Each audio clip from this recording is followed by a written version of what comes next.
हूँ, जहाँ तक मेरी समझ काम करती है, ये बाहर का जो पैसा है, धन यहाँ अपने मुल्क में लगवाना चाहते हैं व्यापार के अंदर, खुदरा व्यापार में। यही बात है ना। मुझे ऐसा लगता है जहाँ तक शर्मा जी सोच रहे हैं बात उसके आगे की है। शर्मा जी वहीं तक सोच पा रहे हैं जहाँ तक वो उनकी दृष्टि जा रही है, क्योंकि जब कंप्यूटर देश में आया था उस वक्त भी ये विरोध हुआ था, पूरे देश में एक माहौल पैदा हुआ था कि 50 लोगों का काम एक कंप्यूटर अलग से करेगा। लेकिन आज वही कंप्यूटर है जिसकी बदौलत भारत के लोग विदेशों में जाके भी काम कर रहे हैं और यहाँ पे भी एक नई एडवांसमेंट आई हुई है। कोका कोला कंपनी ने इंडिया में प्लांट लगाया तो कोई वो ईस्ट इंडिया कंपनी तो हो नहीं गई कि उसने पूरे भारतवर्ष में कब्जा कर लिया। अरे क्या हम इतने कमजोर हैं कि एक विदेशी कंपनी आएगी और आज के दौर पे हमारे ऊपर कब्जा कर लेगी? शर्मा जी, क्या आपको ऐसा लगता है कि देश में वीरों की कमी है? क्या आपको ऐसा लगता है कि देश के पॉलिसी मेकर्स में कोई कमी है? अब ये बात अलग है कि कल को अगर भाजपा की सरकार हो तो वो अपना क्या खेल खेले। नवाब सिंह भाजपा की बात कर रहे हैं, एफडीआई का विरोध कर रहे हैं, आपकी प्रतिक्रिया जानना चाहूंगा। देखिए, आलोक जी ने कहा है कि 30% देश के किसानों से ये जो विदेशी कंपनियां हैं, विदेशी जो खुदरा व्यापार करेंगे, ये 30% यहाँ की चीजों को खरीदेंगे, यानी 70% इनको बाहर की चीजें खरीदने का अधिकार होगा। तो मात्र देश की 30% खरीदने तक की इनकी है, बाकी 70% हमारा कहाँ जाएगा? शुरू में ये ज्यादा रेट में खरीद सकते हैं, लेकिन बाद में इनकी मोनोपोली होगी और किसान बर्बादी की तरफ जाएगा। किसान को कोई लाभ होने वाला नहीं है, किसान बर्बादी की तरफ जाएगा। आलोक जी, बर्बादी की तरफ सारा विदेश का माल आएगा। चाहे आप विदर्भ के क्षेत्र में देख लें, किसान आज भी आत्महत्या कर रहा है। आप शहरों से 20-20 किलोमीटर नीचे जाके देखें, आज किसान किस हालत में जी रहा है। किसान आत्महत्या कर रहा है। आलोक जी, किसान आत्महत्या कर रहा है, आप इस बात को मान रहे हैं? तो पॉलिसी तो खराब इस वक्त आपकी है, क्योंकि महाराष्ट्र की अगर बात करते हैं वहां भी एनसीपी की गवर्नमेंट। तो कहीं ना कहीं एक बदलाव की चेंज हम ला रहे हैं जी। आइए देखते हैं कि गांधी जी ने कहा था open the doors to the world but you don't be swayed. तो मतलब आप ये मान रहे हैं कि ब्लाइंड गेम खेलना चाहिए, या फिर यहाँ पे ये मतलब एक तुक्के में तीर मारने वाली बात हो रही है कि अगर साफ सही जगह पे लग गया तो ठीक है। मैंने आपसे पहले भी कहा कि भारत सरकार जब निर्णय लेती है, आप भी सत्ता में रहे हैं, आपको भी पता है कोई भी निर्णय, और वो भी इतना अहम निर्णय इस प्रकार से बचकाने तौर पे कभी नहीं लिया जाएगा।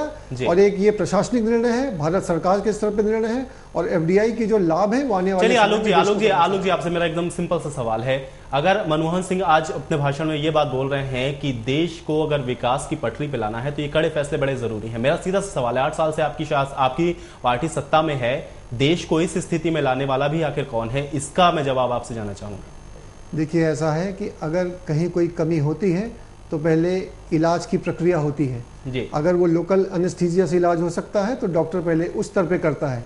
अगर डॉक्टर को ऐसा लगता है कि इस इलाज का फायदा हमारे इस मरीज को नहीं हो रहा है या हम इसमें कामयाब नहीं हो रहे हैं तो एक दूसरा तरीका अपनाया जाता है जी। तो ये जो अब ये कठिन फैसलों की बात है, हम ये चाहते हैं। अब आप ऑपरेशन की बात कर रहे हैं, ऑपरेशन की बात इसको ना कहें, देखिए शब्दों का फेर है जी। अगर आप ये माने कि हम इसको ठीक करना चाहते हैं। चलिए आलोक जी आपके पास भी आऊंगा। टीआर शर्मा जी से मैं अंतिम प्रतिक्रिया ले लेता हूं। टीआर शर्मा जी, आप बात सुन रहे हैं, कड़े फैसले की बात आलोक शर्मा कर रहे हैं, आपकी प्रतिक्रिया जानना चाहूंगा इनके इस स्टेटमेंट पे। क्या प्रतिक्रिया दें जनाब जी? हम तो एक बात जानते हैं, ये नई रवस के हल्के हमको जकड़ रहे हैं, बातें तो बन रही हैं, घर उजड़ रहे हैं जी। तो बातें तो बन रही हैं, घर उजड़ रहे हैं जी। मुद्दा ये है कि रिजल्ट क्या है? बातें तो बहुत लंबी चौड़ी हैं। मैं कहाँ से लाऊं इतने पैसे सिलेंडर के लिए घर में? जी, सही बात है। टीआर शर्मा जी बिल्कुल सही बात कर रहे हैं। आलोक सिंह जी, आप देखिए, अगर आज के स्थिति के बारे में आप बात करिए, क्या एक परिवार में आप 6 सिलेंडर साल में काफी मान रहे हैं? देखिए, फैसला लिया गया है, कांग्रेस शासित राज्यों में अभी 9 सिलेंडर की बात करी गई है। प्रथम मुख्य उद्देश्य यह है कि अर्थव्यवस्था को कैसे बचाया जाए, क्योंकि जो हमारी पेट्रोलियम की कंपनियां हैं वो डूबने के कगार पे आकर खड़ी हो गई हैं।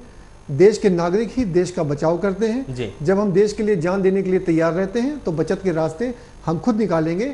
लेकिन आम आदमी के साथ हम लोगों की संवेदनाएं, मैं भी एक आम आदमी हूँ, कुछ कठिनाइयां आज हैं, और यकीन मानिए अगर हमने इन कठिनाइयों को पार कर लिया तो आने वाला समय बहुत बढ़िया होगा। लेकिन ये जो हमारे विपक्षी दल हैं या जो ये नहीं चाहते कि इस प्रकार के अच्छे निर्णय हों जिससे कि मनमोहन सिंह जी की गवर्नमेंट की साख बढ़े, वो 2 लाइनें कहते हैं कि कब से समझा रहा हूं जन्नत के मजे, ये कम अक्ल बकरे हैं कि कुर्बानी के लिए तैयार नहीं होते।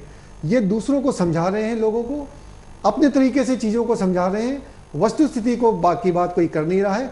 इसी वजह से आज एक भ्रम की जो स्थिति है वो देश के सामने है। चलिए आलोक सिंह जी, आप भ्रम की स्थिति की जो बात कर रहे हैं, ये आने वाला परिदृश्य बता देगा कि कौन भ्रम में है, क्योंकि जनता के हाथ में ही पूरी ताकत है और जनता ही इस बात का निर्णय करेगी कि आपकी पॉलिसी सही है या फिर गलत है, क्योंकि आम जनता सब कुछ देख रही है, सब कुछ समझ रही है। बहरहाल मैं अपने दोनों मेहमानों का धन्यवाद देना चाहूंगा जो स्टूडियो में हमारे साथ मौजूद थे, उनका हमारे साथ इस परिचर्चा में शामिल होने के लिए धन्यवाद। इसके अलावा टी.आर. शर्मा जी हमारे साथ फोन लाइन पर जुड़े हुए तो उनका भी मैं धन्यवाद देना चाहूंगा। तो आज के प्राइम टाइम में फिलहाल इतना ही, कल होंगे फिर हाजिर एक नए मुद्दे के साथ, तब तक के लिए इजाजत, जय हिंद।